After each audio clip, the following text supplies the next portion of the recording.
center and periphery is actually same, but living from center is different and living from periphery is entirely different.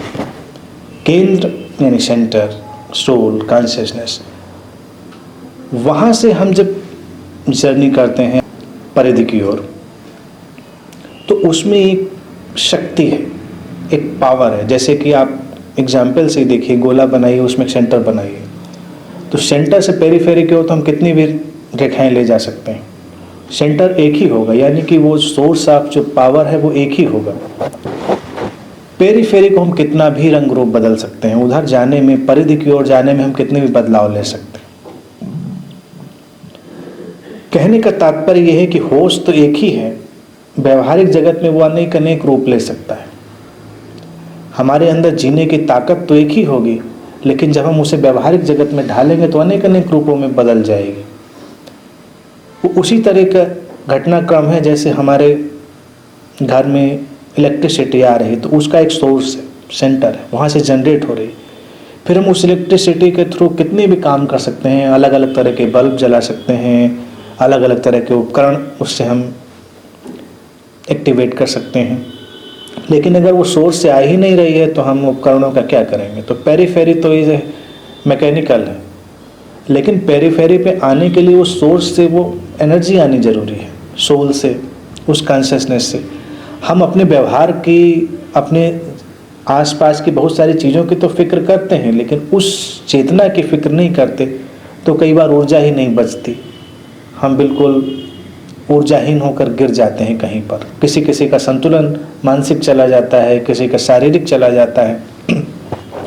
अब जैसे शरीर की ही बात लें, तो शरीर में कहते हैं कि एक सेंट्रल सोर्स है जो हमें पूरे शरीर में एनर्जी को डिस्ट्रीब्यूट कर रहा है।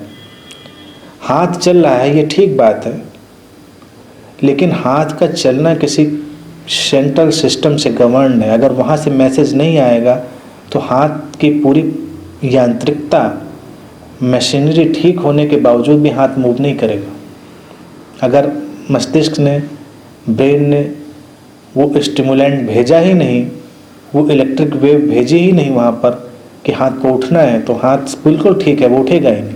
ये सेंट्रल और पेरिफेरल है। तो हमको अपनी आंतरिक शक्ति, आंतरिक चैतन्यता, होश, अवेयरनेस, इन पर काम करने की जरूरत पड़ती है। अध्यात्म उसी का काम करता है। इसलिए अध्यात्म कोई व्यवहारिकता नहीं सिखाता, वो तुम्हें नैतिकता नहीं सिखाता, वो तुम्हें कोई ऐसी बातें नहीं सिखा रहा है कि तुम क्या करो। जैसे मेरे पास लोग आते हैं, किसी भी सदगुरु के पास जाके जब भी उन्होंने ये पूछा है तो सदगुरु ने यही उत्तर दिया होगा जो मैं देता हूँ। लोग मेरे पास आके पूछते हैं मुझे क्या खाना चाहिए, क्या पीना चाहिए, कैसे उठना चाहिए, कैसे जीना चाहिए, कोई सूत्र। मैं कहता हूँ मुझे इससे कोई सरोकार नहीं। तुम, कई लोग आ जाएंगे, मैं सिगरेट पीता हूँ, ध्यान कर सकता हूँ, मैं ड्रिंक करता हूँ, ध्यान कर सकता हूँ, मुझे क्या फ़र्क पड़ता है।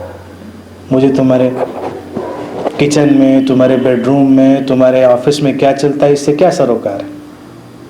खाओ पियो, मस्त रहो, खुश रहो, ध्यान भी करो, ध्यान को और जोड़ लो। फिर जब ध्यान जागरूक होगा तो तुम्हारी अपने शरीर की और मन की ज़रूरतें बदलेंगी। जब ज़रूरतें बदलेंगी तो अपने आप बहुत सारा व्यवहार बदल जाएगा। नियम बाहर से आरोपित करना यांत्रिकता है, पेरिफेरल है।